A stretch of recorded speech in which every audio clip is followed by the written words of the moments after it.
สำหรับมื้อนี้อาตมาจะได้นำเอาธรรมะที่เป็นเครื่องมือซอยพัฒนา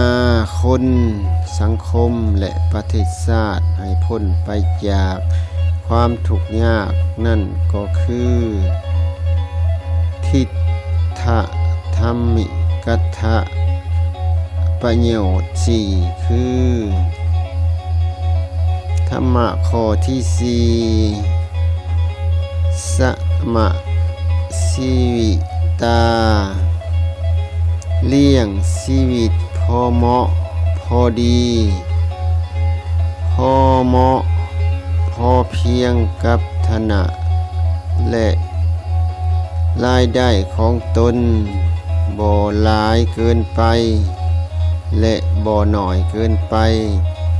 บ่ใช้จ่ายเกินรายได้ใช้จ่ายแต่ในสิ่งที่เป็นประโยชน์และจำเป็น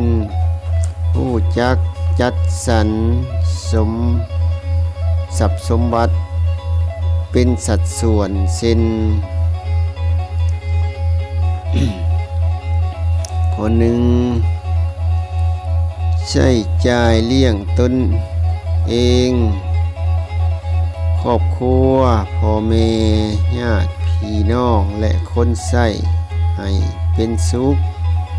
ข้อสองใช้จ่ายให้เป็นประโยชน์แก่ตนคนอื่นและสังคมข้อสามใช้เป็นทุนประกอบธุรกิจเพื่อหาผลกำไรให้เพิ่มพูนหลายขึ้นข้อ4เก็บออมฝากธนาคารเอาไว้ใช้จ่ายในคราวจำเป็นและบั้นปลายของชีวิต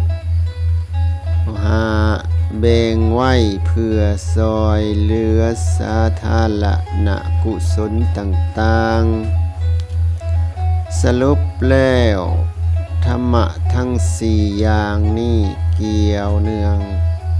กันคือต้องโสดสวยสุขยู่ผลักดันและพัฒนาเฮ็ดให้เศรษฐกิจทั้งส่วนบุคคลสังคมและประเทศชาติเจริญรุ่งเรืองมั่งคั่งและหังมีเป็นเศรษฐีได้ถ้าทุกคนในชาติพากันประพฤติปฏิบัติตามธรรมะทั้ง4อย่างนี้ให้สมบูรณ์แล้วเชื่อแน่ว่าประเทศชาติต้องพ้นไปจากความทุกข์ยากได้อย่างแน่นอนกงกันข้ามถ้าคนในชาติโดยเฉพาะเยาวชนสาวหนุ่มพากันขี้คร้านในการศึกษาหาวิชาความรู้ขี้คร้านเฮ็ดเวียกงานนอนตื่นสายบ่รู้จักซอกแสวงหาทรัพย์คบหาแต่หมู่เพื่อนที่บ่ดีพากันมั่วสุมอบายมุขเสพกินยาบ้าฆ่าของเถื่อน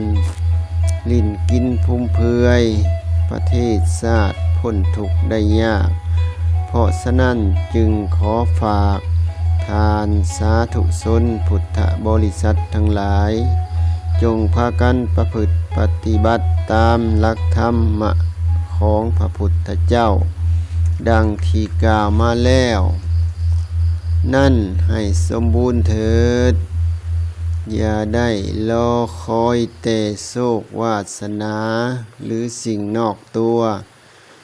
จงเชื่อมั่นในหลักธรรมะที่พระพุทธเจ้าตรัสไว้ว่าอัตตาหิอัตตโนนาโถแปลว่าตนนั่นแลเป็นที่พึ่งของตนดังนี้การบรรยายธรรมะที่เป็นเครื่องมือช่วยพัฒนาคนสังคมและประเทศชาติให้พ้นไปจากความทุกข์ยากเห็นว่า ได้เวลาพอสมควรจึงขอยุติไว้เพียงแต่เท่านี้ขอความสุขความเจริญจงเกิดมีแก่ทานผู้พังทุกท่านเถิด